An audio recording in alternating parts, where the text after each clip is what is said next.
BJP বিধায়ককে ঘিরে বিক্ষোভ তৃণমূল কংগ্রেসের। বিজেপি কর্মীদের মারধরের অভিযোগ উঠেছে তৃণমূলের বিরুদ্ধে। ছবিটা একবার দেখুন।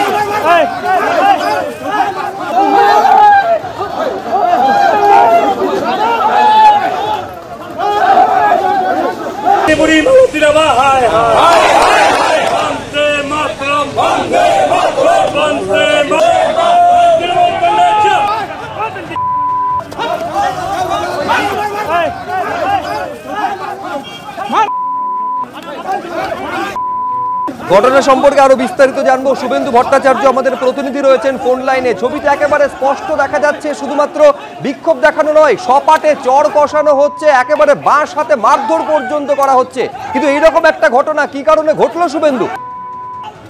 দেখো, যেটা জানা যাচ্ছে, আজকে তুফানগঞ্জ থানায় দুর্গাপুর কাণ্ডের প্রতিবাদে বিজেপির একটি ডেপুটেশন ছিল এবং সেখানে তুফানগঞ্জের বিজেপি বিধায়ক মালতী রাভা রায় তার উপস্থিত থাকার কথা ছিল এবং সেই মতো মালতী রাভা রায় যখন তুফানগঞ্জে পৌঁছন এবং বিজেপির পার্টি অফিসে যান, সেই সময় তৃণমূল কংগ্রেস সেখানে বিক্ষোভ দেখায় এবং গো ব্যাক মালতী রাভা স্লোগান দিতে থাকে এবং সেই সময় এক তৃণমূল স্থানীয় বিজেপি নেতা সেখানে চলে আসছে, তাকে মারধর করা হয় বলে অভিযোগ।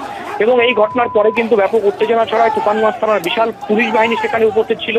তখনকার মতো ঘটনা কিছুটা হলেও শান্ত হয়, কিন্তু পরে সেখান থেকে মালতী রাভা রায় বেরিয়ে যায় এবং সেখান থেকে মিছিল বের করে বিজেপি আবার থানার দিকে অগ্রসর হয় ডেপুটেশন দেওয়ার জন্য। এবং এরপরেই কিন্তু তৃণমূলের যে জমায়েত ছিল তারাও মিছিল করে এবং সেই মিছিল সামনাসামনি চলে আসে এবং দু দলের মধ্যে তার সংঘর্ষের আকার ধারণ করে এবং একে অপরের বিরুদ্ধে ঢিল ছোড়াছড়ি করে।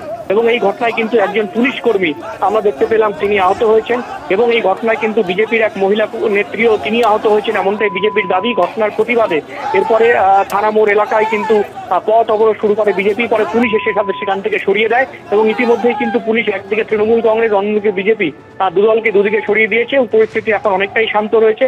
তবে যে ঘটনা ঘটলো, একেবারে ব্যাপক উত্তেজনা ছড়িয়ে পড়ে, দু দলের মধ্যে সংঘর্ষে জড়িয়ে পড়ে, লাঠি বাঁশ এবং একে অপরের দিকে লক্ষ্য করে ঢিল ছোড়াছড়ি হয়, যার ফলে পুলিশ কর্মী একজন আহত হয়েছে। সব মিলিয়ে ঘটনাকে কেন্দ্র করে তুফানগঞ্জে ব্যাপক উত্তেজনা ছড়ায়। তবে বর্তমানে পরিস্থিতি কিন্তু শান্ত রয়েছে। একেবারে ব্যাপক উত্তেজনা ছড়ায়, সেই মুহূর্তে ছবিটা আপনাদের সামনে রাখছি। এই মারধরের ঘটনা পুরোটা সবটা ঘটছে কিন্তু পুলিশের উপস্থিতিতে। দেখুন ছবিটা আরেকবার।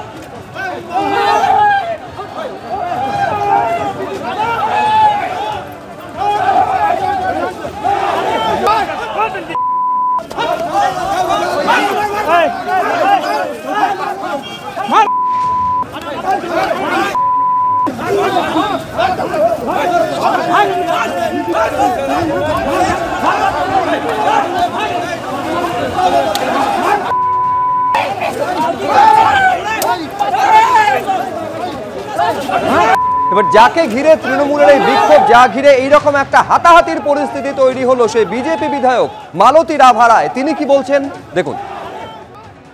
সারা রাজ্য জুড়ে তোলপাড়। আর মমতা ব্যানার্জি কি বলেছেন, যে মহিলাদের বাইরে বেরোনো যাবে না। ওই যারা মহিলা আজকে ওইখানে চিৎকার করছে, তারা জানে যে তাদের মহিলা মুখ্যমন্ত্রী বলছে মহিলাদের বাইরে কাজ করা যাবে না। তার ওই প্রতিবাদে সারা বাংলা উত্তাল।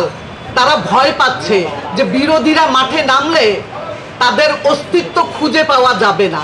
এই আস্ফালন আজকে যে বিরোধীদের কর্মসূচি করতে দিলে জনগণ তৈরি আছে, এদের 230 আর 200 শুধু 35-এর জবাব দেওয়ার জন্য মানুষ তৈরি আছে। এরা এলাকাকে অশান্ত করছে, আতঙ্কিত করছে, কিন্তু মানুষ আর ভয় পায় না।